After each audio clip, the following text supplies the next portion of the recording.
Welcome and thank you for joining us this evening. I am Kim England, Harry Bridges Chair and Director of Labour Studies at the University of Washington.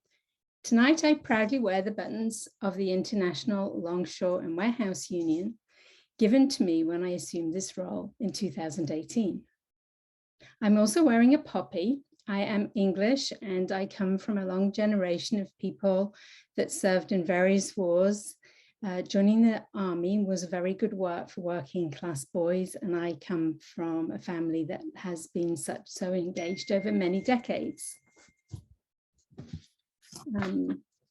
Sorry, I'm still being told I'm muted. I think I don't think I am though. Anyway, at the time that I became the Bridges Chair, I could not, of course, have anticipated the devastation wrought by the global pandemic. A pandemic that has resulted in the deaths of now well over 750,000 people in the US. Many could have been prevented if the lives and safeties of working class people were prioritized over the economy. In the state of Washington, we are lucky to have leaders who value the lives and safety of all workers in the state of Washington, and I want to thank all of you for your leadership. November is also National Home Care and Hospice Month. A group of workers, essential even, whose work has been so important during the pandemic and who have also played a significant role in my own research with care workers over many years. I wish to honor all who work in the broad field of home care and hospice work. And so in so many instances, a person's home is also someone else's workplace. And as such, I must give a massive shout out to the Seattle Domestic Workers Coalition that I have the great honor of working with you. Domestic workers do the work that makes other work possible in our lives. And to jump to the national scale, I'm also excited about the National Domestic Workers Bill of Rights, and I am still hopeful about the Build Back Better bill and that will strengthen, I hope, the social safety net. In a sense, the social infrastructure that this country so dearly needs. The pandemic created a childcare crisis. Mothers became the default solution again. When schools and childcare centres shut down at the start of the pandemic, somewhere around 5 million mothers stopped working for pay. Today, about 1.5 million of them remain out of work. While I am disappointed that the ongoing pandemic prevents us from gathering in person for our annual banquet for the second year in a row, it remains a joy to be here with our students, faculty, community members to celebrate a big year for the Harry Bridges Center for Labour Studies at the University of Washington. Tonight, we will recognize over 40 students, scholars, and advocates who are dedicated to the cause of labor. It is one of our greatest cohorts ever, representing the continued growth of labor studies at the University of Washington. Thanks to funding from the state of Washington, really, thank you, our courses have expanded with record enrollments, and we continue to add to our labor education and research programs. This includes exciting initiatives at UW-Bothell and Tacoma, as well as our Building a Movement labor internship. And you'll be hearing more about all of these later this evening. Although we gather here today virtually, we at the Harry Bridges Center in Seattle, Washington, acknowledge that our lives and our institutions occupy the unceded ancestral homes of the Duwamish, Suquamish, Snoqualmie, and Puyallup peoples past and present, as well as the tribes of the Muckleshoot, Tulalip, and other Coast Salish people and their descendants. We honor with gratitude the land itself and the native indigenous people who have stewarded it through the generations and continue to honor and bring light to their ancestral heritage. The land acknowledgement, or really this land acknowledgement, like many of them, of course, is just one small act in the ongoing process toward the true allyship, and we commit to uplifting the voices, experiences, and history of the indigenous people of this land and beyond. We have several sponsors for this evening, and I wish to thank those who've sponsored the events at the celebration. You can see a list of them on the screen here. Again, a massive shout out to our friends at the ILWU, and you can see other important people on this list as well. Again, thank you. A list of our other sponsors is also available on the electronic event program. Thank you to everyone who makes our work possible. The Bridges Center is, and always has been, a collective enterprise of working people. While the pandemic has prevented us yet again from returning to our traditional and most fun awards banquet this year, we have organized a special opportunity for people who are comfortable meeting in person. This Sunday, November the 14th, from 11 a.m. to 1 p.m., the Bridges Center will host a luncheon in the ballroom of the Husky Union Building, the hub, on the UW Seattle campus. This event will establish an extensive and an eventful, I'm sure, an extensive poster exhibit about our students and research projects. And you can meet one-on-one with our students and faculty. It would be a great opportunity to speak with our award recipients about their educational goals, their research, and their organizing. COVID protocols will be followed, and proof of vaccine is required, and free lunch, always a good thing, will be provided. To register for the luncheon, please visit the website address that's shown on the website here. It's now my pleasure to introduce Andrew Hedden.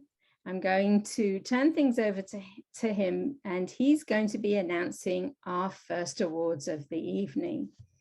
Andrew, over to you. Thank you, Professor England. As the Bridges Center grows and our list of annual award recipients grows with it, it's become a challenge to do justice in our celebration program to each and every one of the remarkable activists and scholars that we're recognizing tonight. But we're going to try to do them justice. To give you a chance to learn more about our students and faculty, we created a special event program website. You can access the page through the URL that is shown here on your screen. We will also put it in the chat soon this evening. And throughout, I want you to visit this website because you can visit and click on the names of our award recipients who have each prepared a poster about either their educational background or about their research project. There's also a link to short video interviews of our scholarship recipients that you can view after this event. Now I will begin this year's awards announcements with our graduate research grants. Our first graduate research grant goes to Michelle Cadigan, Aaliyah Turner, and Maxine Wright from the Department of Sociology for the project Racializing Institutional Boundaries, the Case of the Chaz Chop. The next grant goes to Matthew Fowle, Evans School of Public Policy and Governance, and Lindsay Beach of Sociology for Can Reversing Punishment Support Labor Force Participation, Exploring the Labor Consequences of Court-Ordered Debt Relief. Hey, Lindsay and Matt. The next graduate research grant goes to Alison Goldberg of Sociology for their study Collective Resilience and Collective Resistance, Mutual Aid During COVID-19.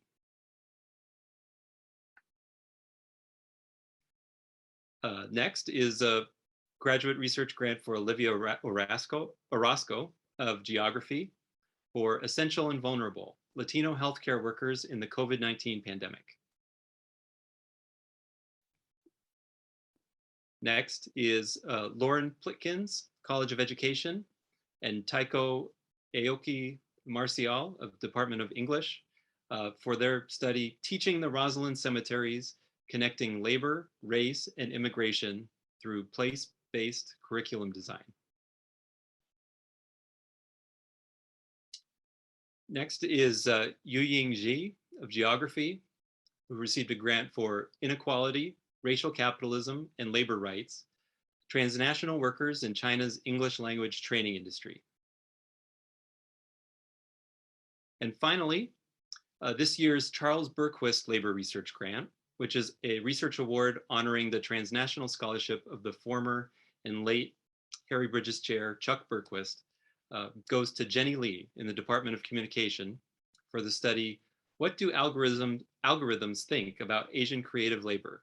An investigation of transnational creative labor and algorithmic management of the platform economy. Our next round of grants, since 2006, funding from the state of Washington has supported the Bridges Center's Washington State Labor Research Grant Program, which funds studies of labor policy in our state. This year's grants go to Carrie Freshour of geography and P. Joshua Griffin of American Indian Studies for their study, Labor, Race, and Indigeneity in Washington's Maritime Blue Strategy. The second state research grant goes to Lillian Liu of Environmental and Occupational Health Sciences for the study Assessing Stakeholder Engagement in Labor Policy, the Washington Emergency Rule to Protect Workers from Wildfire Smoke. Next is a study by Lisa Manzer, the Center for Women's Welfare in the School of Social Work, for the study Prospects for Post-Pandemic Progress, Modeling the Impact of Proposed Policy Changes in the American Families Plan on Washington State Working Families' Ability to Meet Basic Needs. The next grant goes to Elizabeth Peltier of Public Policy and Governance for Disparities in Parental Employment Instability Around a Birth, Evidence from Washington State. The next grant was awarded to Rachel Sallet of School of Medicine for a survey of Washington State employers' policies for returning to work after cancer treatment, the first step in reform. And the sixth and final research grant goes to Ellen Terry of Public Policy and Governance for the study, Can a Guaranteed Income Program in Washington State Mitigate Resource Deprivation and Decrease Racial Inequality? In addition to our research grant programs, this year the Bridges Center is proud to fund 2 labor studies working groups, projects that are creating meaningful collaborations between University of Washington faculty and the larger labor community. The groups this year include the EMT Wellbeing and Quality of Life Working Group, convened by Marissa Baker of Environmental and Occupational Health, and Hendrika Maishka of Public Health, as well as Lily Monzi and Pranav Srikanth. And their community partner is Mary Keefe of Teamsters Local 763. The second working group is led by Bridges Center Director Kim England, is titled The Employment Conditions of Domestic Workers in Seattle. And Professor England is partnered with Margaret Diddams of SEIU 775 and the Seattle Coalition, which is a group of domestic workers and advocates in the Seattle area. Next, I will be announcing our best paper prizes for the evening. Thanks to generous funding from the Pacific Northwest Labor History Association, or PNLHA, each year the Bridges Center honors the best student work in labor history with our Best Projects in Labor History Prize. Links to many of these projects are available on the Celebration Program website, which I hope you'll be checking out. The first prize of the evening goes to Liam Collins for his historical podcast, Point Defiance. The next award goes to undergraduate Selma El-Badawi for the paper, The Sweet Fruit of Labor, an examination of Black labor unions in South Africa. The next recipient is Kelly Maldonado for the paper, A Comparative Essay on Slavery and Penal Labor. The fourth and final PNLHA prize goes to Amron White for Unstable Foundations, Poor Whites and the Economic Fight for Emancipation. This year, we've awarded 4 prizes to standout labor studies papers on non-history topics. The first went to PhD student Star Berry, who was recognized for her doctoral thesis, University Staff, Indigenous Sovereignty and Justice Online. The second went to Masters of Public Health student Julia Lund for the intergenerational impact of precarious work. The third went to undergraduate student Hazel Brown for the study Right to Work Laws, Implementation and Effects. And finally, undergraduate Yogasai Gazula for the paper Always on Demand, How the Gig Economy is Changing Traditional Work Practices. Right, coming up on the last few I have to announce here. In order to bring top labor studies graduate students to the University of Washington, the Bridges Center awards fellowship funding to select incoming graduate students. This year to history, we welcome Ragia Kaul, a scholar of the early 20th century American West, Asian immigration and unionism and property law. And last, but definitely not least, we recognize our very own Yasmin Ahmed, the Bridges Center's assistant director, who joins the graduate program in geography this year.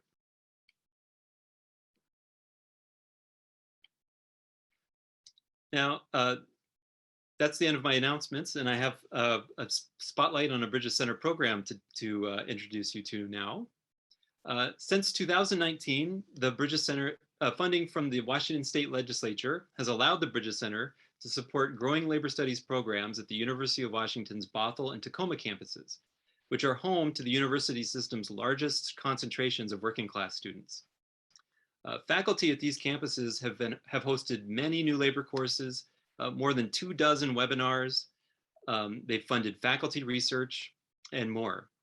And now I would like to welcome Ching-En Chen of UW Bothell and Alex Miller of UW Tacoma, faculty leaders at these campuses, who will share a word about their efforts. Ching-En, can you please share a few words about your program? Yes, thank you, Andrew and the Bridges Center for your support. And hi, everyone, glad to be here. I'm one of the co-directors this year of the UW Bothell Labor Colloquium, along with Dan Berger. Last year, we organized a series of 10 talks and events which explored the economic fault lines for working class people, as well as their responses and resistances to crisis.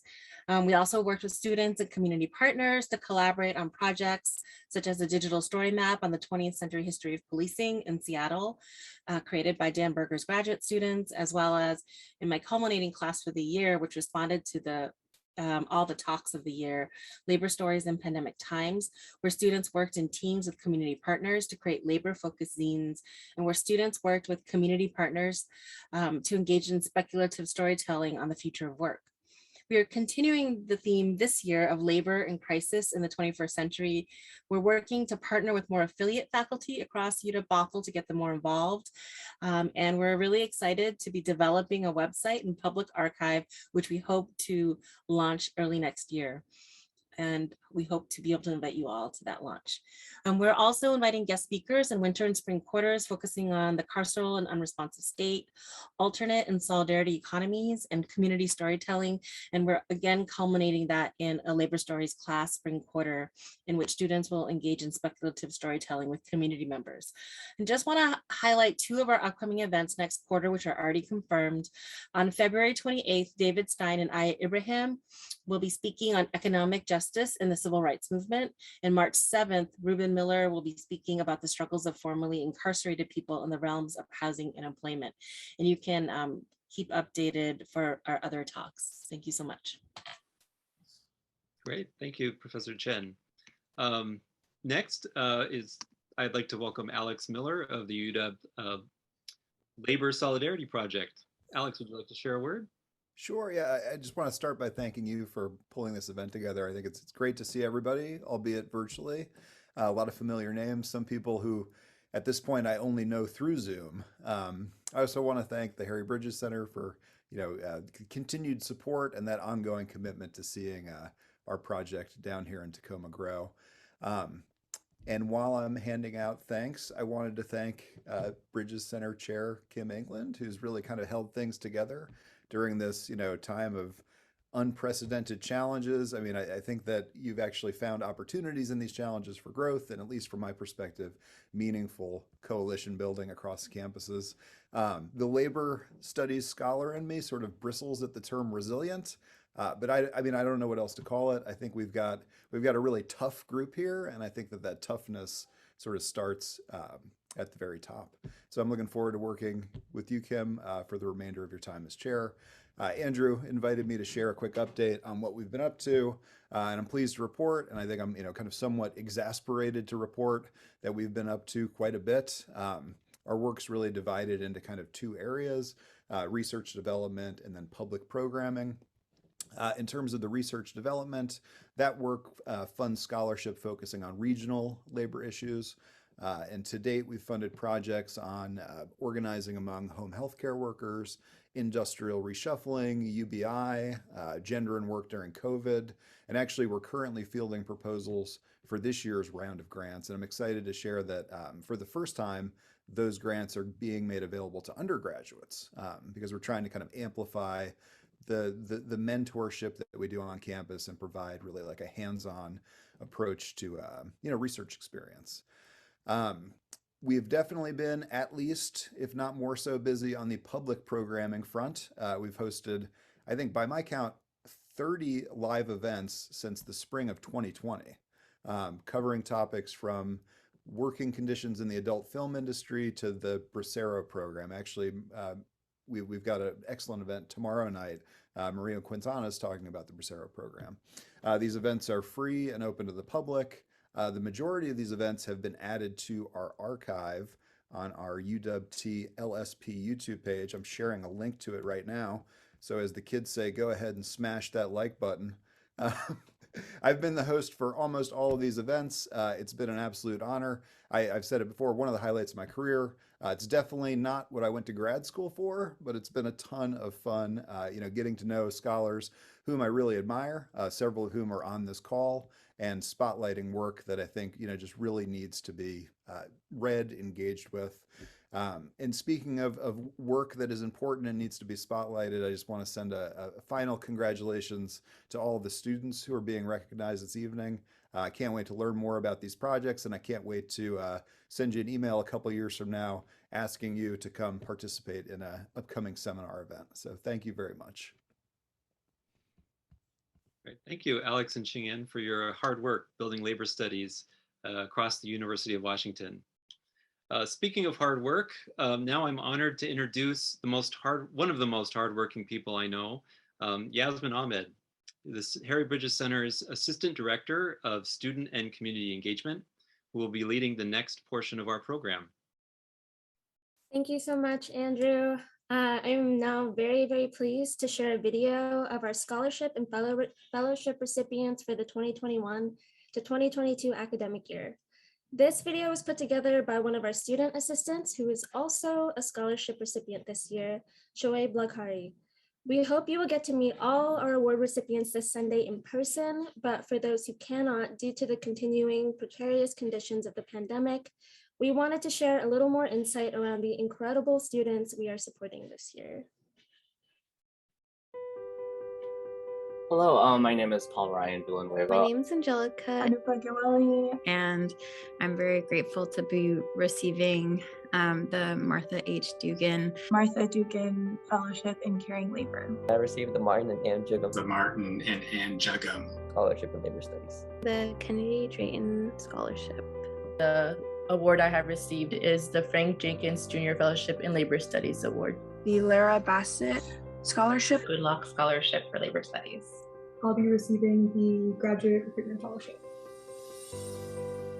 The labor movement and fighting for working people is important to me because I know that my own well-being is dependent on the well-being of working class communities. It's important to me because I want to end the harsh conditions that many immigrants face Immigrants are most likely to work in dangerous environments, and in these dangerous jobs, most of the times they pay less or provide less protections, putting these individuals at risk. And I have many family and friends who I have seen go through these cases, and I wouldn't want anybody else going through this. So I'm very dedicated to putting an end to that. Because it's where progress starts. It's where the voices of not just the working people, but communities of color like myself gets uplifted. As an undocumented student, I can understand the hardship that other immigrant experiences, even though our experience is not monolithic. Studying labor issues and working people's rights is important to me because I believe that workers' rights are a key part of economic freedom, of like making sure that everyone has the ability to take care of themselves and their children in an environment that is like one, safe, and two, mentally sustainable. The issues that are most important to me are making sure that farm workers get adequate pay and that they're in a good, sustainable environment. I believe that everyone deserves representation, no matter where they're working at or what they're working in. I find issues of race and immigration and imperialism to be super, not only labor related, but also like some of the most important questions that we have to kind of reckon with. Currently, I am working on student debt cancellation and was working with San Francisco's Board of Supervisors on a lot of things with the labor movement. So I think I'm definitely pretty centered around worker exploitation and worker rights. Yeah, first I want to say how grateful I am for this scholarship honoring the Jugam family, who is so important in establishing the Harry Bridges Chair. With that said, this scholarship is already making a big difference in my education. This past fall, I quit my job to return to school, and I'm financing my education with student loans. I'm no longer considering picking up a part-time job, which would pull me away from my studies. Instead, I've accepted an offer with the Huskies for Neurodiversity, which is a student-led initiative that promotes visibility and acceptance of neurodiversity at the UW campus. I will be completing my fieldwork, which will involve interviewing different housing policymakers and other folks involved in rent control campaigns. The fellowship will allow me to be able to do this fieldwork while also continuing to fight for labor and housing justice with our union, UAW 4121, and the housing movements in Vancouver, Canada, and Seattle, Washington. The Goodluck Scholarship will enable me to kind of do more of the work of like training people to organize effectively, to really realize their power. I actually have some interest from folks, both in Washington and down in Portland, who are trying to unionize their workplaces and want a training. And I can do it pretty easily, but I need like gas money to get down there, or if I'm staying for a weekend, like someplace to eat, some places to eat, or ways to get put up. It also like enables me to just take the time to be able to do this, to like really commit my weekends, not to like trying to earn a little part-time cash myself, but to be able to like help workers who are like in these situations.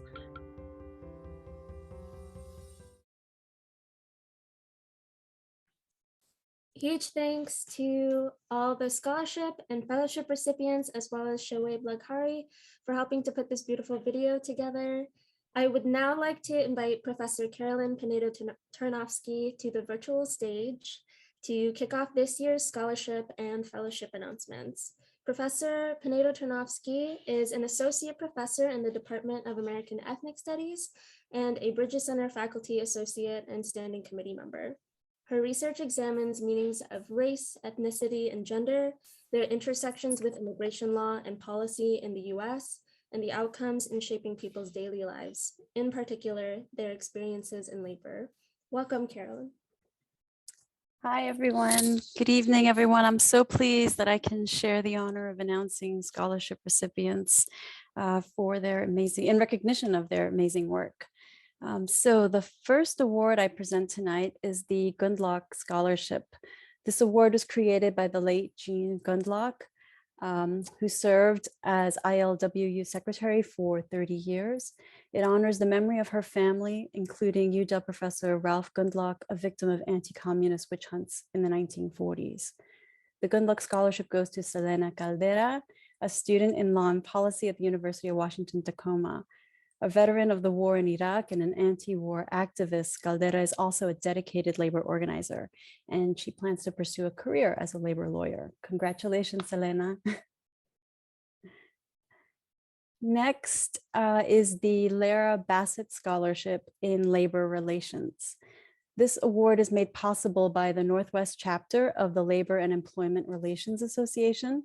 It's combined with the Samuel Bassett Scholarship, which honors an early Seattle labor lawyer from what is now the firm Barnard, Eagleton, and Leavitt.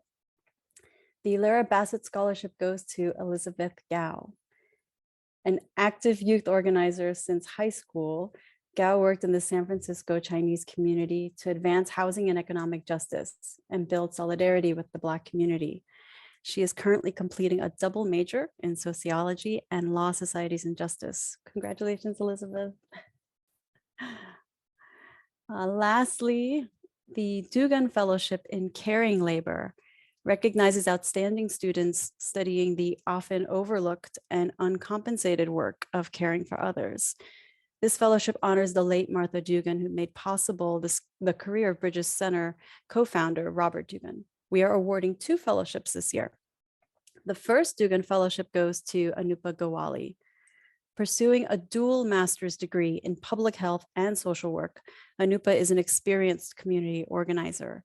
As a social worker, she is dedicated to advancing workers' rights in the Nepali-speaking community, particularly for low-wage immigrant workers in informal caregiving. Congratulations, Anupa. Our second fellowship is awarded to Samantha Thompson, a PhD student in geography. Studying the connections between caring labor and housing affordability, her research and activism bring together tenants' rights, housing justice, and labor organizing. Samantha, congratulations.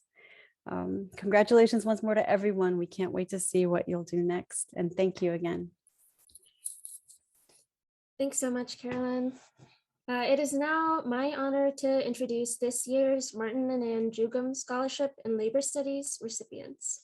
The Jugam Scholarship was created to honor ILWU Local 19 member and former president Martin Jugam and his wife Ann Jugam for their dedication to the labor movement, and is awarded to outstanding undergraduate students who demonstrate a commitment to labor research or practice. Our first recipient is Shoaib Lagari. Lagari is a student in economics and was introduced to the labor movement through working as a student assistant for the Harry Bridges Center for Labor Studies. In his studies and career, Lagari seeks to address controversial questions in economics regarding minimum wage, retrading programs, and hopes to work towards improving working conditions in the US and beyond. Congratulations, Shoaib. Our second award recipient is Brendan Mccarroll. Mccarroll, a student in political science, is invested in promoting economic justice, increasing the acceptance and integration of neurodiversity and disability in the workplace, and understanding the causes and consequences of unemployment and underemployment. Building on his background in legal studies, he plans to pursue a career in labor law or labor union advocacy that centers disability justice. Congratulations, Brendan. It is now my honor to introduce the Ian Kennedy and Michelle Drayton Scholarship in Labor Studies recipient. Both Ian Kennedy and Michelle Drayton were dedicated rank and file members of Seattle's ILWU Local 52 and created this scholarship in 2018 to support students and emerging labor activists and advance their deeply held commitment to education and organized labor. Our recipient this year of the Kennedy Drayton Scholarship is Angelica Perez. Perez is a first-year undergraduate student in law, societies, and justice. Her organizing prior to the UW played an important role in passing legislation that protects farm worker rights in Washington state as part of the Latinx Educational Achievement Project. Perez hopes to continue this work by pursuing a career as an immigration lawyer representing immigrant workers and their families. Congratulations, Angelica.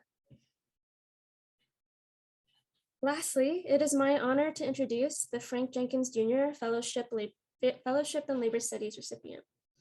One of the first African Americans to hold a leadership role within the ILWU, Jenkins spent 49 years on the Seattle waterfront as a member of Local 19. This fellowship honors Jenkins' lifelong commitment to the causes of social and economic justice through supporting students who demonstrate a commitment to the principles of justice, equity, and diversity. This year's Jenkins Fellowship recipient is Diana Vergara. Vergara is a first-year student in business and political science.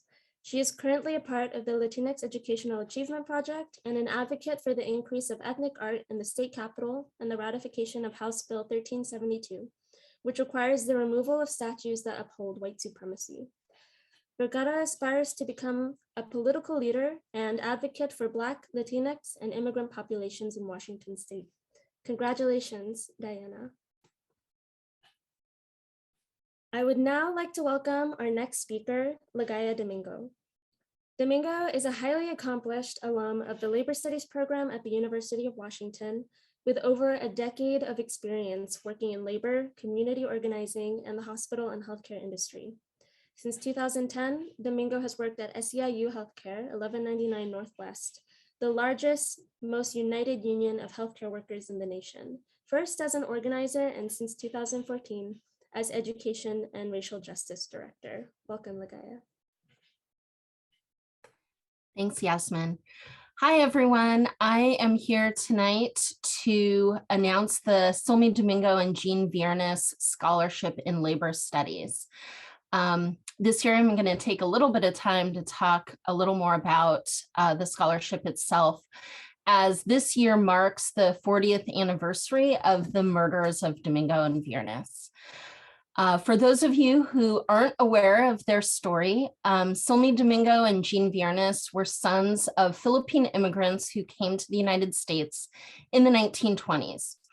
Both began their working careers as teenagers in the harshness of the Alaska canneries, working side by side with their fathers.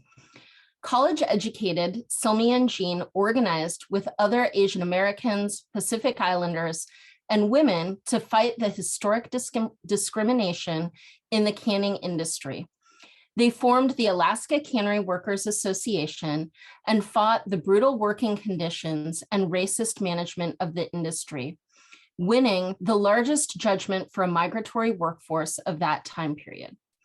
Their organizing and politics eventually led Sommy and Jean to join the Union of Democratic Filipinos, the KDP, a radical US-based Filipino organization that advocated a socialist program and support for the National Democratic Revolution in the Philippines. Sommy and Jean were assassinated on June 1st, 1981, by the Philippine dictatorship of Imelda and Ferdinand Marcos, with the assistance of the US intelligence agencies. Because of their efforts to build solidarity between the labor movements in the Philippines and the US. At the time of their deaths, they were officers of the Alaska Cannery Workers Union, ILWU, Local 37. Their memory lives on as inspiration to workers and students striving for justice. This scholarship was established by the rank and file committee leaders of what was ILWU Local 37, the Cannery Workers Union, now the Inland Boatmen's Union. This scholarship honors their memory, and this year I'm very excited to talk about the recipient. This is the first year that I actually know the recipient, and so I'm so excited. Hi, Paul. And Paul is an incoming graduate student in the Evans School of Public Policy and Governance. He is a proud LGBTQI Filipino undocumented student, and he hopes to carry on the legacy of Sommy and Jean by always foregrounding the knowledge, experiences, and needs of communities on the ground. I had the privilege of meeting Paul this summer when he was a Dream Summer Fellow with the UCLA Labor Center. And Paul was assigned to work with the SEIU Asian Pacific Islander Caucus. And he helped us to coordinate our member attendance at the 2021 Asian Pacific American Labor Alliance Convention. So needless to say, Paul definitely has a connection with the labor movement, and I am very confident that he is going to bring the legacy of Sommy and Jean into his work. Working in the Evans School of Environmental Policy and Management program. He's planning to use his education to address the devastating consequences of climate change on communities of color. And of course, we hope that Paul will come to the labor movement. So congratulations, Paul. And I recruited some of your homies to show up, and you'll see them in the chat, to come and show up and show their support for you. So congratulations. And with that, I would like to ask Professor Jim Gregory to join me. We are also acknowledging two very important leaders of the Cannery Workers Union and their legacy and retirements this year. Thanks, Jim. Thanks, Lagaya, and congratulations to so many wonderful students, graduate students, undergraduates. I want to take a minute to acknowledge and thank two very special friends of the Bridges Center who are no longer students, but who were friends of Sommy and Jean. I think, are we going to see,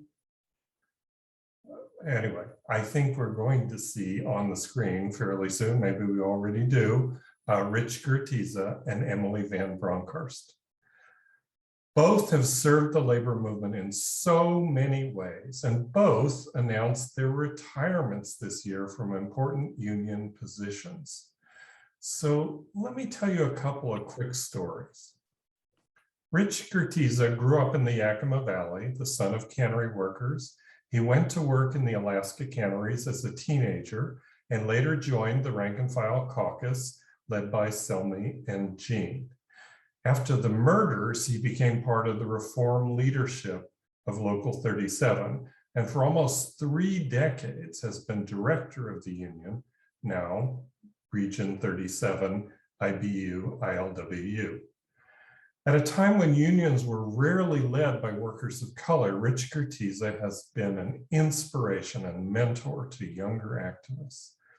He was one of the founding members of APALA, the Asian Pacific American Labor Alliance, helping build APALA's influence in the AFL-CIO. Last but not least, he has served for more than 12 years on the Bridges Center Visiting Committee, helping in innumerable ways to strengthen the work of the center. Emily Van Bronkhurst has also served on the visiting committee for many years. Actually, I think you both joined in 2008. Maybe I've got that wrong. Emily also started her long career in the labor movement with Sommy, Jean, and Rich in the Alaska Cannery Workers Association. She then became a legendary organizer, working with several unions before finding her home in SEIU Healthcare 1199 Northwest. That was about 3 decades ago. She became a union officer in 1997. I could have that wrong. She then helped build 1199 Northwest into one of the most respected and powerful unions in the state, and as Lagaya said, also basically for healthcare workers in the nation. And like Rich, her effort has radiated outward, inspiring and mentoring new generations of union activists. Now some good news. Neither is slowing down. Rich and Emily are as active as ever, and for all of us in the labor movement and at the Bridges Center, that's very good news indeed. So enough from me. Let's hear from them. Rich first, then Emily. Would you like to say a few words? Well, thank you, Jim, for your kind words. I'd like to thank the center, Andrew, Terry, and others for this special acknowledgement. Being a recent retiree has been great. especially not having to deal with the Seattle rush hour here every day. And the traffic is horrendous. I've been in the ILWIBU, as Jim said, for approximately 43 years as a rank and file member and a union official. I have represented Alaska cannery workers, and their story has been well documented through the years, most recently by past Bridges chairs, Michael McCann and George Lovell, in their latest book, Union by Law. It's been a wonderful journey and being part of this great union and labor movement. I look forward to continuing participation in forwarding labor's cause, and see you on the picket line. Salamat po, thank you. Thank you. Emily. Thanks, Jim. It was lovely. Lagaya, congratulations. I'd really like to say congratulations to you, Paul. I'm looking forward to meeting you. So happy for your being the recipient of the Domingo Viruness Scholarship this year. It's just been an honor and a great experience to work with the Harry Bridges Labor Center. While I'm retired from labor organizing day to day, every day, every day, I'm not retiring from activism. So there's a lot to do. Everybody knows that. You all know that. So I'll be out there seeing you on the picket lines. I want to also do a shout out to the workers at Cascade Behavioral Health in South Seattle. They went on I would say we would call it a wildcat strike about 3 months ago, and they are currently voting, I think, on a tentative agreement. So they've been on strike for 3 months, and the workers there just decided we're going to go on strike, and out they went to put pressure on their employer to get a great contract. And those workers are mainly workers of color and immigrant workers. So they've just had a tremendous fall to win their new contract. It's just worth a mention. I don't know if any of you were able to get out on the picket line. It was very exciting. And last week, I guess my association with the Harry Bridges Labor Center is still very exciting to me. Last week, I got on the one of the panels about class struggle with a bunch of you and some of the professors, and it was just, it was fabulous. I really appreciated it, and I'll continue to support the work of the Harry Bridges Labor Center and also within it, the labor archives. So lots to do. Thanks, everybody. And thank you both. You know, I wish this was live and we'd all do group hugs and things like that. We'll save that for next year. Thanks so much for all you've done and will continue to do. Thanks, Jim. Awesome. Thank you so much, Rich and Emily. Thank you, Jim. Thank you, Lagaya. And of course, one more congratulations to all our grant, scholarship, and fellowship recipients. This past spring quarter, 2021, the Bridges Center was able to launch the Building a Movement Labor Internship Program, a collective effort by staff, faculty, students, and community partners to create engaging opportunities for students to gain theoretical and practical knowledge of the labor movement. This past spring, we partnered with Unite Here Local 8, the Massage Parlor Outreach Project, UW, United Students Against Sweatshops, and the Seattle COVID-19 Oral History Project. And the following video, produced by Emma Hinchliff, offers an overview of the program and students' experiences. The Building a Movement Labor Internship is an internship for undergraduate students with a variety of different experiences with the labor movement who are looking to engage more with the local labor movement. Students get placed with an organization. This past spring quarter, we were able to partner with Unite Here Local 8, the Massage Parlor Outreach Program with API Chaya, the Seattle COVID-19 Oral History Project. We also partnered with UW United Students Against Sweatshops. It's been a really incredible process to be able to work with so many community partners who are invested in connecting young adults and students into organizing. Youth leaders and youth activists are such a key part of the labor movement. They are currently and they will be in the future. I care deeply about my neighborhood and my city, and you know, the labor movement's important because, you know, we need people to care, and we need people to be doing the work and we need people to be engaged, because if we don't, like, the world is not going to change for the better. I don't see why the labor movement would not be important, especially since we're all workers, whether or not we want to be workers or not, because we have to live. We got to support one another. And like, is it wrong to like want better rights and working conditions for people that are like us? The way that the internship itself worked was that students would primarily work with their host organizations over the course of the week, and then we would have weekly meetings. I learned a lot about labor, just like all of these different topics that are really close to me and I don't feel like are represented by the university. I feel like they were represented here.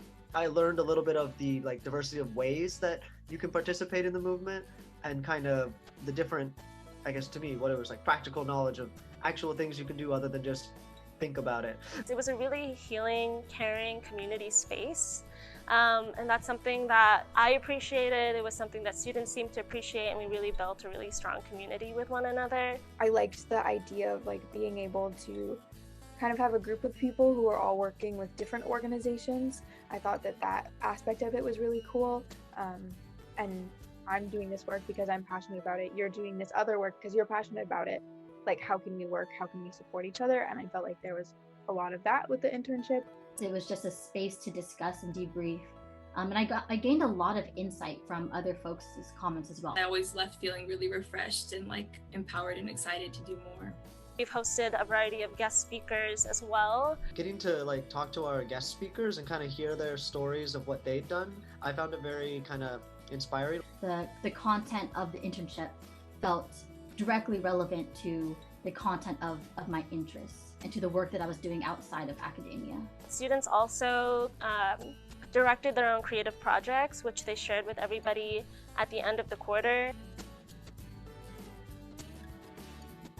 A really important aspect of the BAM Labor Internship Program is it emphasizes how important it is to build up that understanding of intersectionality within the labor movement, and understanding that we are all workers. When you're learning about the labor movement and when you're participating in the labor movement, you're not only fighting for workers, but you're also, you know, fighting for women, for Black, Indigenous people of color, for immigrants, for all kinds of people who have been historically oppressed. I would recommend it to other students. I would absolutely recommend this to other students. I would totally recommend it to other students. Definitely recommend the internship to other students. Definitely like met cool people, so I would recommend it for that reason. I'd recommend it to anyone, even if they're not pursuing labor, like social justice as some form of like life path, because I mean, like, I don't know, we're all part of the working class, so I feel like it's pretty important to understand just what that means. And like, you know, if you don't know your rights or how much power you hold, I feel like that's how people can exploit you and take advantage of you. So I think that it was an eye-opening internship, and I think that it can kind of serve as a catalyst to wake people up and help them see how like the way that we're doing things now isn't the way that it has to be.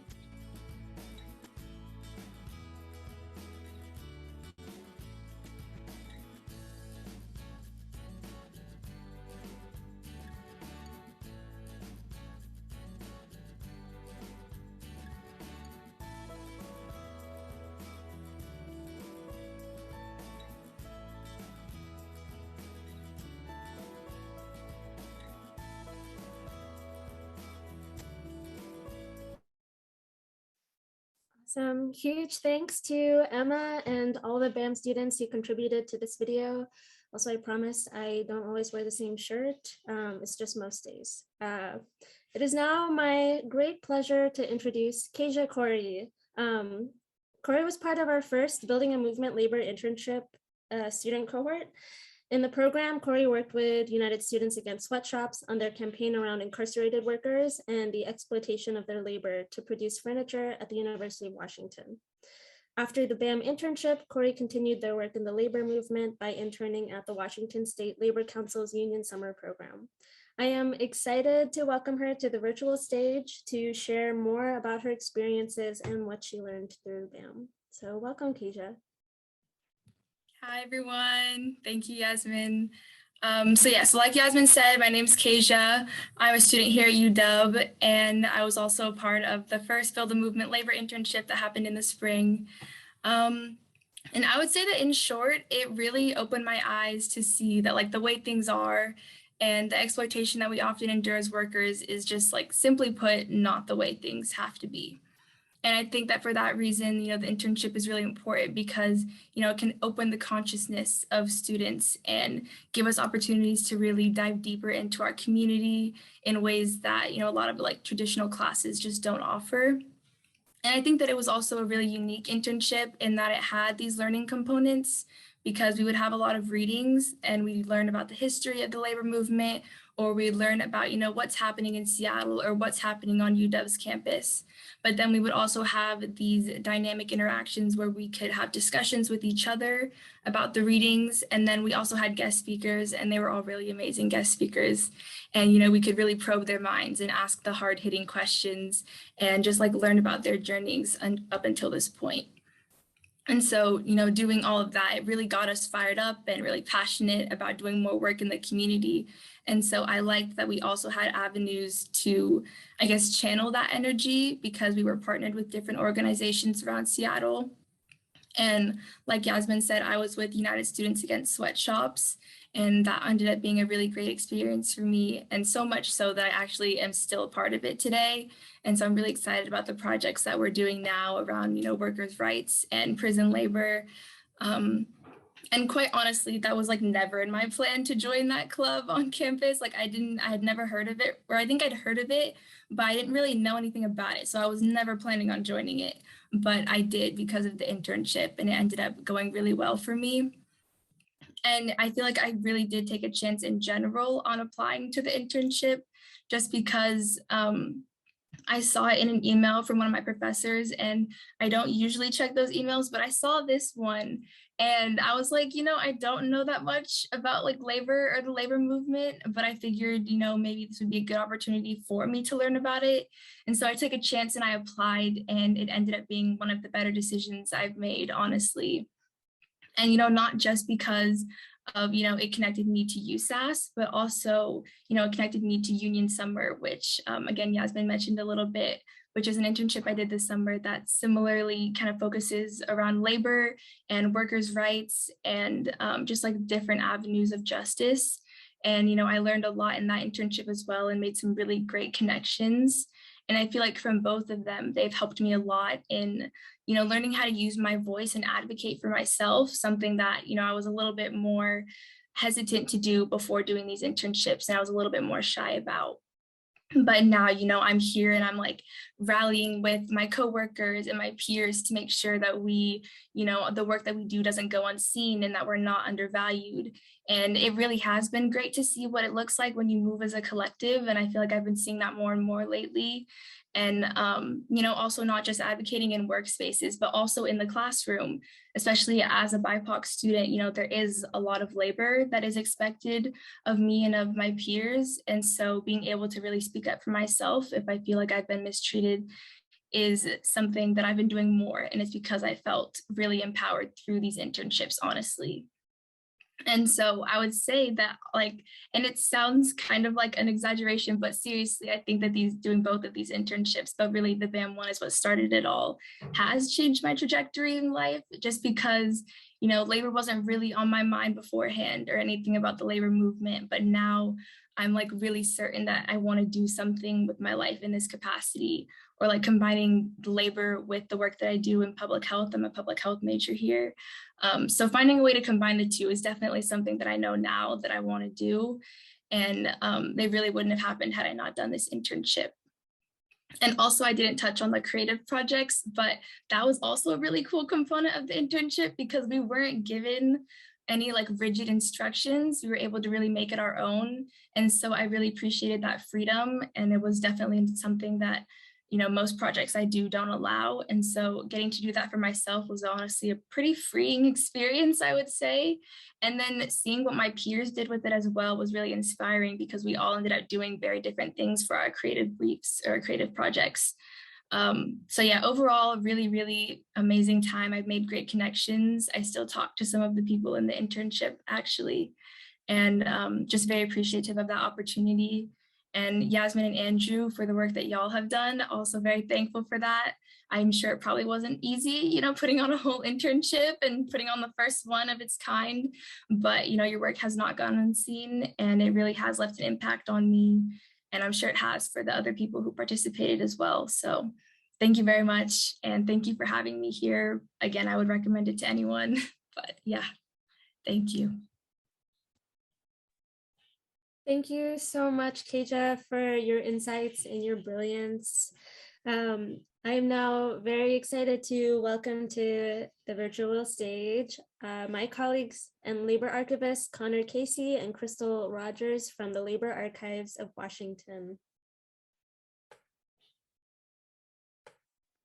Thanks a lot, Yasmin. I'm just wanted to confirm that y'all can see this.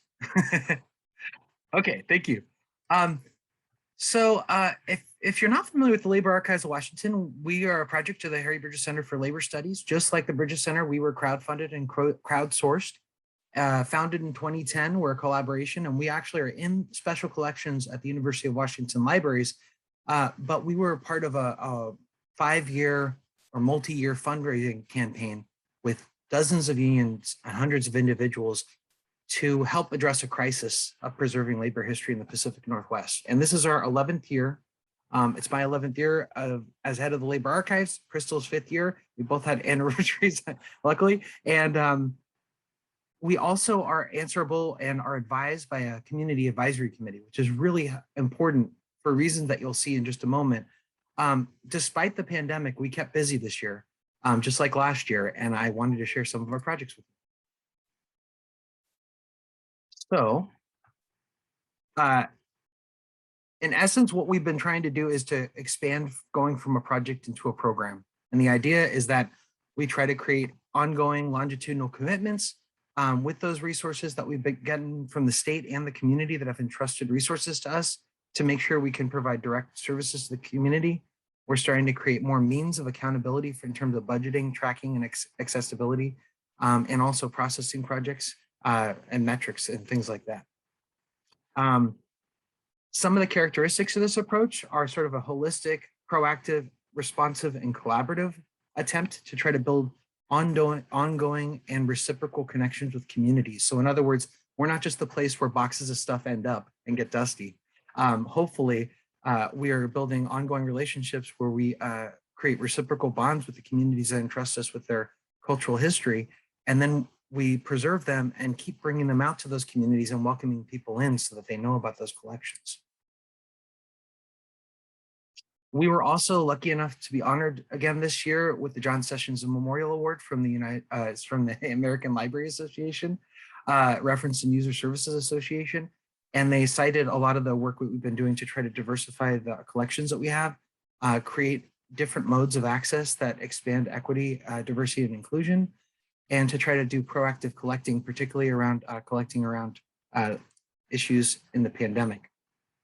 A central part of our curatorial ethos and our attempt to bring in collections has to do with the idea that archives aren't neutral, acknowledging the fact that past practices has created gaps in records, but also inherent biases sometimes influence what actually gets in or is seen as worthy collections.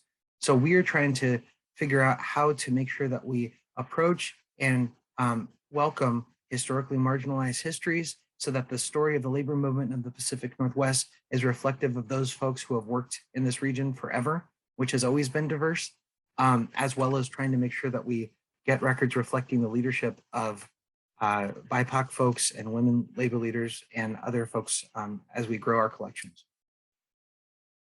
Some of the collections we brought in this year, in this vein, are representative of maybe a decade of outreach and relationship building, including new accessions of the Inland Boatmen's Union of the Pacific. Lagaya talked about the Alascaros and the cannery workers. This collection has a big grouping of those records, as well as the diaspora organization, the anti-Marcos organization, the KDP. We also have the records from the lawsuit brought by the Committee for Justice for Domingo and Viruness now. We brought in the papers of the Asian Pacific Labor Alliance, some tech workers organizing, especially at Microsoft, Temporary Workers of America. We've continued to bring in oral histories from the Longshoremen's Pensioners Association of the West Coast. As I mentioned, we've collected and curated oral histories from essential workers during the pandemic. We've performed some of our own and partnered with both student and faculty projects. That is a model that we've done before, where we tried to build shareable workflows and try to provide resources and consultation to try to help out faculty and student projects. So if you have a project, please reach out to us. We'd love to help. And then these are just some of the other collections as well. As I mentioned, this is part of a longer trend of oral history partnership projects. So this is what that is. The other thing we've tried to do, this began a couple years ago, it's an ongoing commitment, is to try to create finding aids or transcriptions to our oral histories that are bilingual. Hopefully the finding aids are in the primary language of the constituents of the organizations that we're the stewards of the records of, so that theoretically the members can actually read and find access tools in the main languages of their choosing. We also continue to digitize and curate born digital collections that grow that footprint of accessible collections that are more representative of our regional history. Our outreach model really is strongly a partnership one. This is the 6th year that we've had an annual event that welcomes the community onto campus. Our main audience for that is actually labor and history community, off-campus communities, as well as faculty and students. So we were very happy to have nearly 100 people, I believe, attend our 6th annual event, which was inviting frontline workers and people from those unions to talk about it. We partnered with Unite Here Local 8, TUJ, as well as UFCW 21, Apala. It's been an ongoing thing in terms of the project, and there's been many unions have been very generous with their time and teaching us how to do better in terms of what we should collect and what questions we should ask. We also had an event about the pandemic at the Museum of History and Industry. We were lucky enough to have a plenary panel at the Pacific Northwest Labor History Association conference.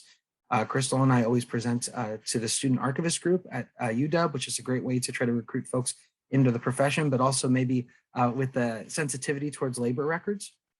We continue to teach workshops and offer those kind of things. And then we've presented at different professional and labor history and other related conferences this past year to try to let people know about our model and what our activities are and some of the things that we're doing. This is just the idea that our event seeks to be collaborative and seeks also to invite a broader community and partnership. We have a traveling exhibit program. Many of our exhibits are online. We can bring them out to your venue. We have 5 different ones we can offer with those same topics I kind of emphasized before. We also have radio segments on different programs, which have been picked up by a National Labor Podcast Network, as well as television segments about researchers and community members. We have an EDI-centered social media program that I encourage you to follow. Posts every Wednesday for sure, and we actually probably do it more frequently than that. And then we also are striving to offer direct services to the community that put us in this place and entrusted us to try to help preserve regional history, including a regional labor records survey, which is both for institutions to find the dimension of labor in different repositories like museums, libraries, and archives in our region, as well as figure out the behavior of labor organizations, the needs and risks to those materials on a larger scale so we can be proactive and manage our resources better and assess risks to those. We also offer records management workshops. We can consult with you on exhibits, oral history projects, events, and those kind of things. Please take a look at our new form. You can propose projects with us. We always want to accommodate students, faculty, community members. It's just about trying to figure out how we marshal our sources, budget, prioritize time, but we really love the idea of consulting or partnering with you on projects. And I hope if this isn't evident, that is the beginning of a conversation. Oftentimes we're consulting with you also to learn your needs. So it's not just like, we're gonna tell you this one size fits all model. It's truly a reciprocal model of trying to build what feels appropriate. With that, I will turn over the presentation to Crystal Rogers. And Crystal, please feel free to just tell me when you want me to advance slides. Okay, thank you. Hi, everyone. I am the processing archivist for the Labor Archives of Washington. I oversee the preservation and description of labor history collections in our care to ensure that they're stored properly, so that they last long into the future and are described in such a way that the community can better understand what's in these collections, the people and organizations that created and used them, and how researchers can access these materials. In 2020, myself and several interns worked from home on processing projects, improving description and research access to collections. I'm including Spanish translation of the Casa Latina Records Finding Aid by Diana Rocha. In 2021, we have slowly begun to return to work on site and picking up where we left off with physical processing of labor collections. Next slide. One of these collections is the papers of the beloved Audelie Markholt that I've had the privilege of working on in my 5 years at the Labor Archives. For those of you not familiar with Markholt's legacy, she was a member of OPEIU Local 23 in Tacoma, a union office worker, General Branch Secretary of the Tacoma Olympia branch of the IWW, PNLHA co-founder, labor historian and author, as well as union sister, mother, and friend. This collection consists of 50 boxes of material documenting the many dimensions of her personal and professional life, including her intensive research materials on West Coast maritime labor, which culminated in the publishing of the book Maritime Solidarity. This collection also contains several additional unpublished manuscripts on union history and other unpublished writings, and so much more. I am excited to report that the Finding Aid now includes a full inventory of this body of records. There's a link here on this slide. And the Finding Aid will soon contain an updated series and sub-series arrangement that will make it easier for you to navigate this large body of records. And there's so much more that I could say about this amazing collection that we are so lucky to steward, but I will stop there and hope that you'll take the opportunity to visit us in the Special Collections Reading Room, which is now open, and use these materials in your research. Next slide. I'd also like to give a quick update on the Pacific Northwest Regional Record Survey that Connor mentioned. This is a multi-year project surveying labor organizations and cultural heritage institutions about their labor records. And we now have responses from over 92 labor unions and affiliated organizations and 60 from archives, libraries, and museums in the Pacific Northwest, with 33 new entries added to a public research guide on labor archives in the United States and Canada, significantly expanding representation of Pacific Northwest cultural heritage institutions. Next slide.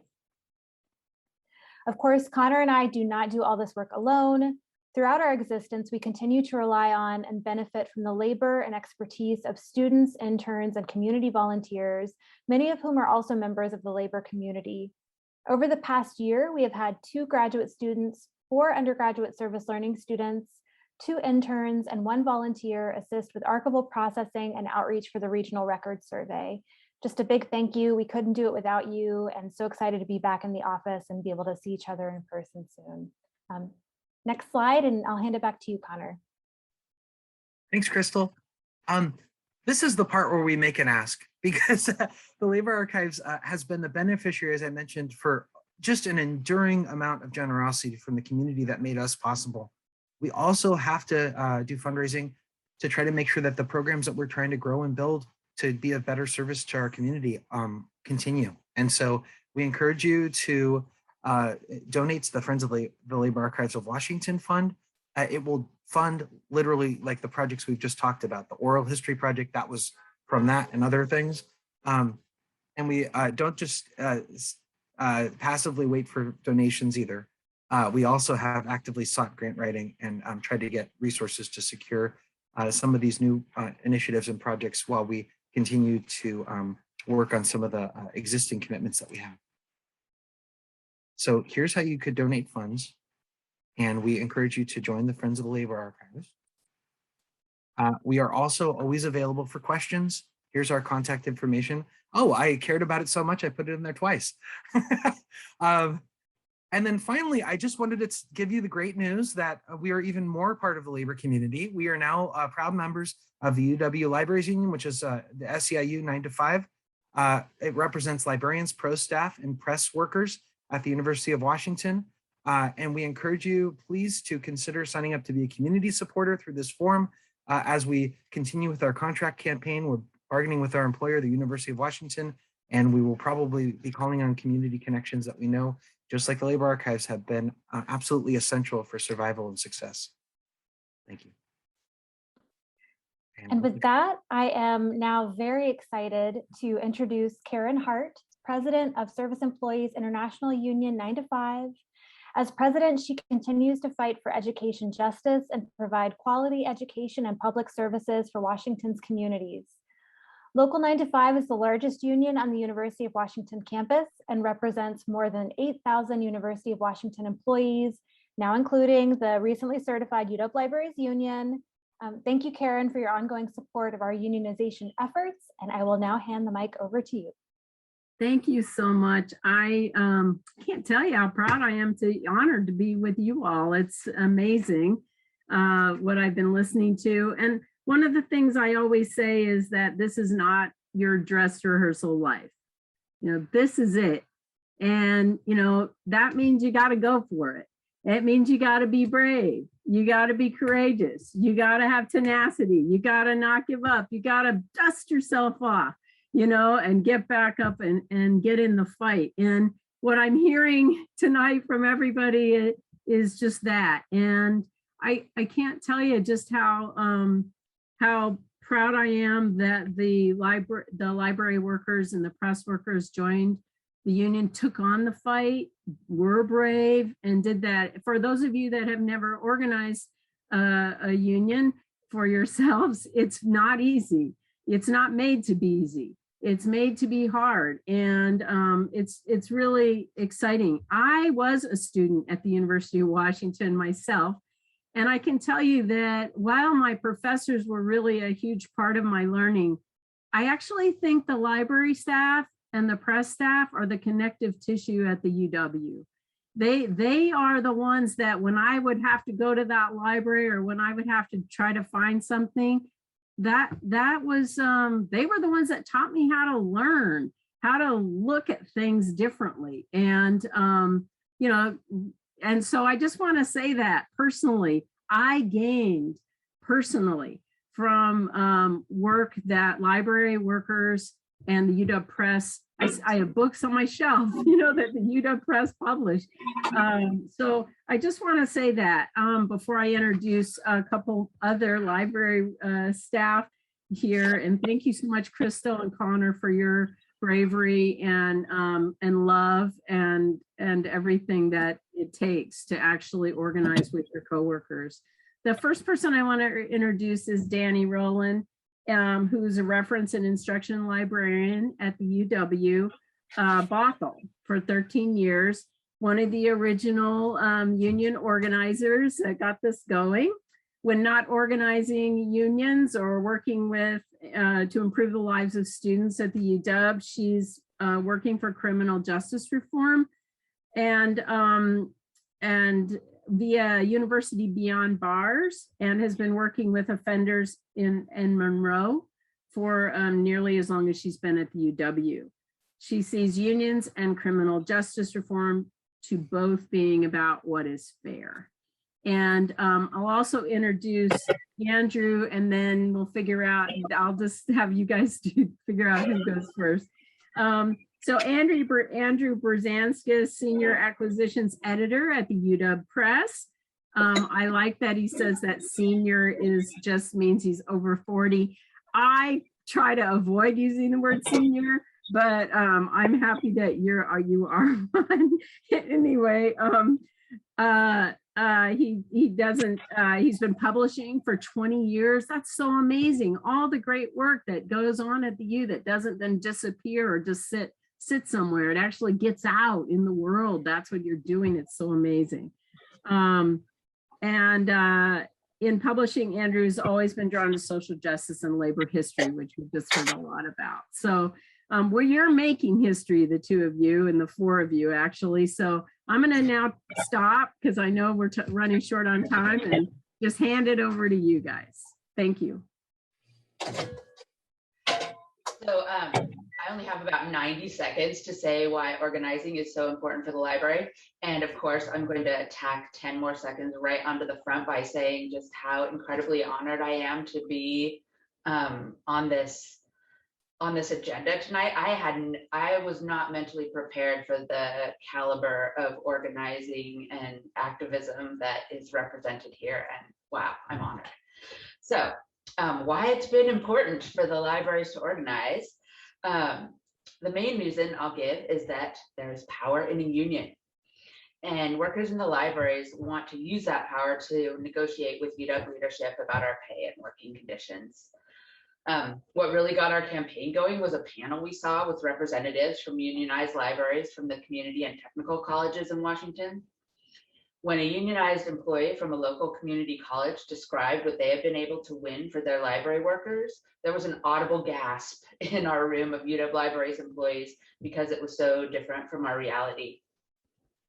In fact, we have multiple library workers at UW who also work part-time at the community colleges to supplement their income because they make literally twice as much for their community college work as they do for their work at the UW.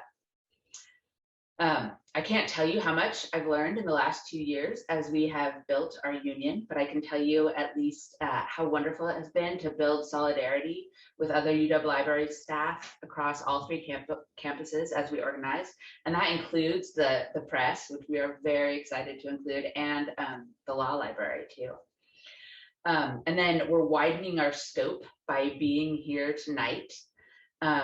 We are bargaining our first contract right now and are excited to invite you all to stay tuned for how you might be able to build solidarity with us in that process using the URL that Connor created for us. And we know that collective action is where our power lies. So with that, I will turn it over to Andrew. So the University of Washington Press has long published books on social justice topics, and a number of university presses have too. I think what's really different in the past couple of years is presses have been asking themselves, you know, we publish these books about social justice, but what do we do in terms of the day-to-day work at the press? Are we actually applying and living by those same principles? And there's been a lot of hard conversations in the past couple of years. That's why the press was incredibly excited when our colleagues at the library initiated this process of unionizing. And we were thrilled to be a part of their larger team in order to work towards these principles. One of the things that I've been doing with many other people, with Danny, is working on the contract bargaining committee. We're the people who sit down at the table with management and talk about the contract. And the first thing you learn being on the contract bargaining committee is that we are actually like the least important people in the campaign. And the reason for that is that it's not our clever repartee at the bargaining table that changes the minds of management. It's when management looks out their window, they look out on Montlake, and they see a crowd of workers with signs, or they open up the Seattle Times and they see a letter to the editor, or do they go to a librarian town hall and there are 50 different Zoom backgrounds that pop up all with the same purple background. That's when management starts making concessions and starts listening to workers. And so on that note, I wanna echo Danny, I wanna echo Connor that we may have times for public actions in the future, and we would love to ask for your support. If you could sign up, we can send you updates, keep you in the loop about what's going on. And I also want to say that as a union, we're relatively new to the local labor community, and we want to find opportunities where we can show solidarity with other local labor groups and how we can help. And we want to be all ears and listen and learn. Last but not least, I do want to say that if anybody is on this Zoom who works for the University of Washington and you're not currently represented by a union, I want you to know that it can be done. And I hope you start asking questions and you start learning and you join the rest of us in unions also at the UW. Thank you.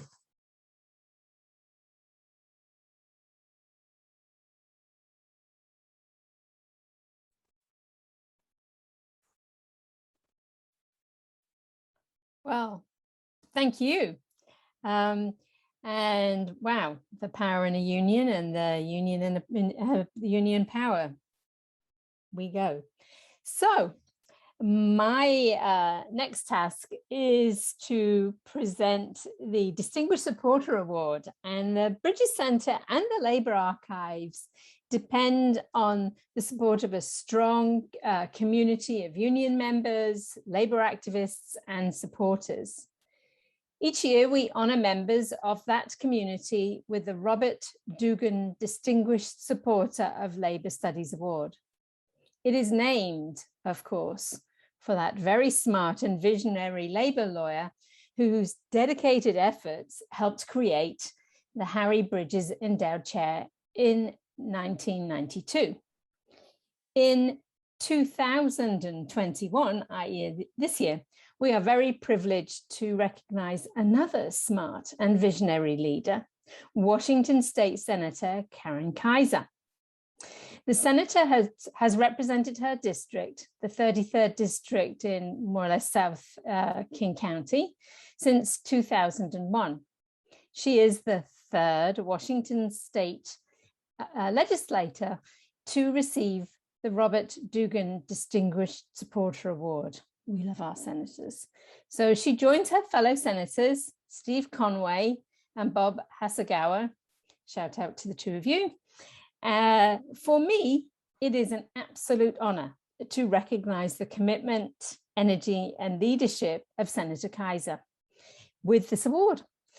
I first met the senator in the run-up to the passage of Washington State's 2002 Family Care Act, which allows employees to use the paid leave offered by their employees to attend to the care of their family members. Now, while I was among a cast of thousands that she will have encountered at that time, the senator totally became one of my sheroes. I was simply delighted when, more recently, she agreed to join the Bridges Center Visiting Committee. A fearless advocate of working people, she has been a pivotal leader on paid leave and healthcare issues in our state.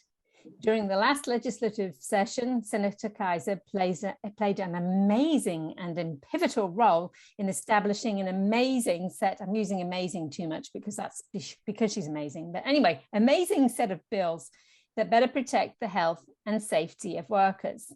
Alongside those, addressing longer standing gaps in worker protections, such as wage theft and inadequate safety training. And so, very dear to my heart, also eligibility for paid leave and medical leave was expanded too. A multi-talented person, next spring, Senator Kaiser's book called Getting Elected is the Easy Part will be published. Indicative of the sort of leader and indeed the mentor that the senator is, it is a book aimed at smoothing the way for newly elected lawmakers and especially women and those in the BIPOC communities. I plan to buy it, even though I don't plan to run for office. I know it will be filled with gems for the rest of us. Since joining the Bridges Center's Visiting Committee in 2020, Senator Kaiser has participated in center events and advocated for labor studies in Olympia and the local labor movement. Her efforts have been critical to the continued growth of our program, which has been on full display this evening. And it is a great honor to recognize her this evening. Please join me in thanking Senator Karen Kaiser for her efforts, and I hope she'll share a few words with us. Well, thank you, Kim, for those incredible remarks. I am embarrassed of all that praise. Thank you so much. And I want to also thank you and the Labor Studies Center so much for giving me the honor of this award. You know, as you said, Robert Dugan was a persistent, a tireless labor lawyer, and he really did create the endowed chair and this incredible learning community of the UW Harry Bridges Center. And look how it has grown from the very first days when it was just this little speck to this huge, growing, vibrant community that is exponentially building on itself. I'm looking forward to the next 20 years. I am humbled. I really am so humbled to receive this award named in honor of Robert Dugan. We stand on the shoulders of those who came before us. Robert Dugan was one of those people, and many, many others. But what's been so exciting tonight is to see all the wonderful young students who have been energized and have won scholarships and awards, because I am confident, absolutely confident, that they will make their own mark over the next 20 years or so for the betterment of futures in our country. It does seem to me right now that we are in a time of reawakening about the rights and power of working people and their unions. I think I'm more optimistic about the future of working people and real progress for organized labor than I ever have been in my past. So I am thrilled that we live in the state of Washington, as opposed to some of the other states, where we still have a vigorous and progressive labor movement of really smart, dedicated, tireless advocates for working people. And I think that will bring us forward to really transforming over the next decade or so the rights and benefits for all working people. And that makes me so happy. So once again, thank you. Thank you very, very much for this tremendous honor and for the recognition. Now let me pass it back to me, I think. So I get to say thank you again. And you're amazing, the word of the evening in my description of you, it would seem. And for all the work you do for labor studies and for the working people of the state of Washington. Sorry, I keep getting these things to unmute myself. I'm not the biggest tech person, I assume. Anyway, moving right along, I have another honor, and that is to reintroduce us to treasured, really, and it's our esteemed friend, Rich Gertieza, and congratulations on your retirement, by the way. Super pleased that that doesn't mean you're going to slow down, my friend. And what Rich will do is introduce us to our keynote speaker for the evening. Rich. Thank you, Kim. Can you hear me? Yes. I'm hoping you can. Okay, great. So I have the privilege and honor to introduce the next speaker. I'm not going to take the time to go through the entire bio. It's in the program, but I will just mention that he has been a longtime executive director of the UCLA Labor Center. And if you've never heard Kent speak, you're really in for a treat. So it is, again, my honor and privilege to introduce our guest speaker, Kent Wong. Hi, Kent. Great to see you, Richard. Kent has been a voice of working people for decades, cutting his teeth in the fields of the San Joaquin Valley on staff unions organizing farm workers. He has traveled a long and difficult journey speaking and working on behalf of workers. I served with Kent as one of the founding officers and members of the Asian Pacific American Labor Alliance back in the late 80s and early 90s, believe it or not. I was last with Kent right before COVID hit. And we were on a panel together in Las Vegas for the APALA convention. And little did we know that the world would be turned upside down because of this pandemic. But be that as may, it is, let's give a warm welcome, a Seattle welcome to my friend, brother, and comrade, Kent Wong. Thanks very much, Richard. It's so good to see you virtually in this space and to be part of this extraordinary community that has been built around the Harry Bridges Center for Labor Studies. And it has been so inspiring for me to be with you, to celebrate with the scholarship and fellowship recipients, to learn about the amazing work of the students at the University of Washington, to learn about the work of the archives, of the successful organizing of the librarians, and of how the Harry Bridges Labor Studies Center is paving the way for the future and growing the next generation of labor leaders. I'm especially so honored that my good friend, Rich Gertieza, introduced me tonight. As Richard said, we helped to launch the Asian Pacific American Labor Alliance 30 years ago. And Richard was one of the first officers of APALA. I just published with my good friend, Tracy Lai at the Seattle Community College, a new book entitled Asian American Workers Rising. And it features the story of Rich Gertieza and his path-breaking work as a plaintiff in the Ward's Cove cannery case documenting the plantation style of discrimination faced by Filipino workers in the Alaska canneries, and a decades-long fight that has been led on behalf of not only the Alaska cannery workers, but Asian American workers and workers of color across the country against blatant forms of employment discrimination. And I just wanted to congratulate Richard on your well-deserved retirement and your years and years and decades of service in building the labor movement. Your legacy lives on, and the commitment and the activism that you have inspired continues to grow. Our book features the story of Richard Gertieza. Our book features the story of Domingo and Viruness. Our book features the work of Lagaya Domingo, carrying on the next generation's work.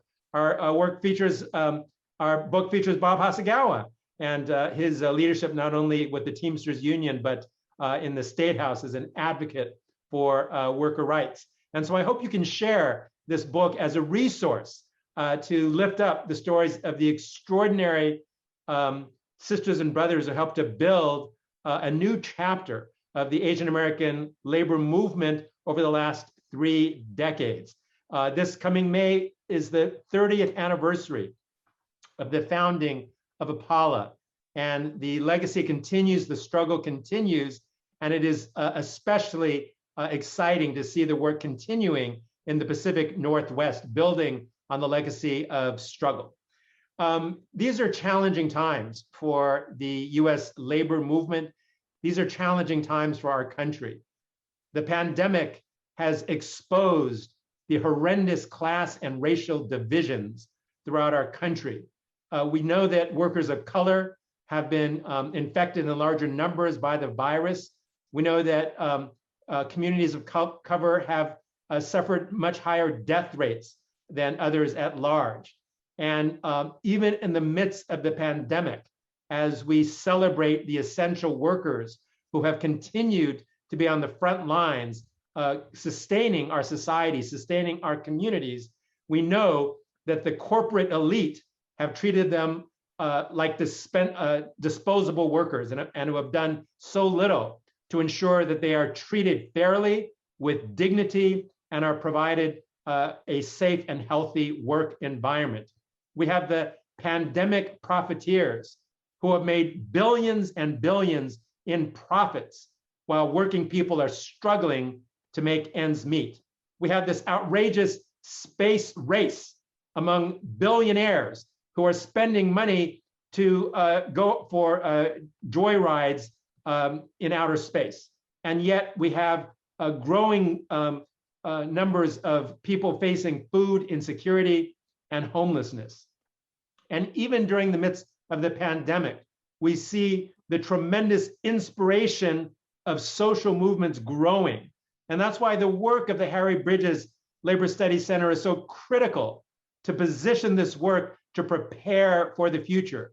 We've been inspired by the movement for Black lives in hundreds and hundreds of cities across the country, calling out the historic pattern of racial injustice and racial violence committed by police departments across this country, calling out the mass incarceration and the unequal treatment within the criminal justice system, and demanding racial justice.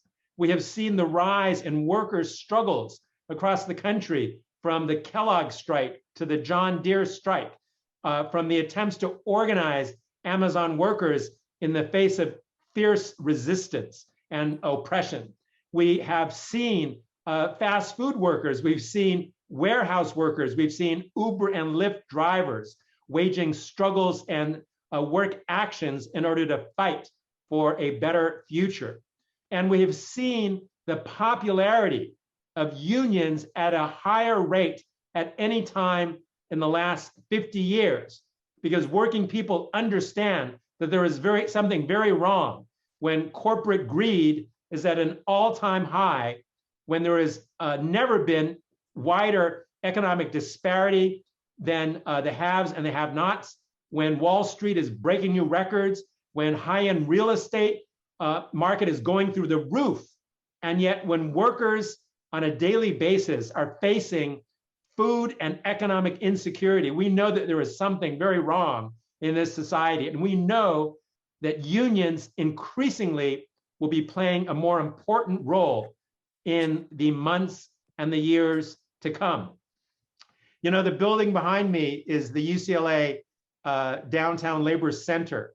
And we just purchased our building to have a permanent home for the UCLA Labor Center. We are naming our building on December 11th at 10 o'clock in the morning in honor of Reverend James Lawson Jr. We secured a $15 million allocation from the California State Legislature earlier this summer. And on December 11th, we will be honoring the legacy of 93-year-old Reverend James Lawson Jr., who was a leader in the Nashville sit-in campaign back in 1960. He was a leader of the Memphis sanitation workers strike back in 1968.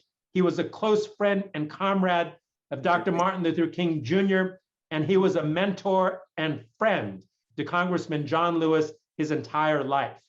We want to carry on the legacy of Reverend James Lawson Jr. and to ensure that we are growing permanent institutions that will fight for social and economic justice today, tomorrow, and in the years and in the decades to come. So that's what building a center like the Harry Bridges Center for Labor Studies is all about. It is ensuring that we are growing the future generation who will continue to take on the fight for social, racial, and economic justice. There is something very wrong when we have a polarized country and where many people are denying basic science, are rallying against the vaccine, are rallying against the wearing of masks. There is something very wrong when we have millions and millions of people who are listening to the lies of Fox News and are whipping up racist hysteria and pushing back on immigrants and communities of color. And it speaks deeply to the necessity of the organizing that is taking place, the research, the education, the policy change, the leadership development that needs to take place in institutions like the Harry Bridges Center for Labor Studies. So we know that the work that is going on here in Seattle and the Pacific Northwest is resonating throughout the country. And I am so inspired by the young activists that we've heard from tonight.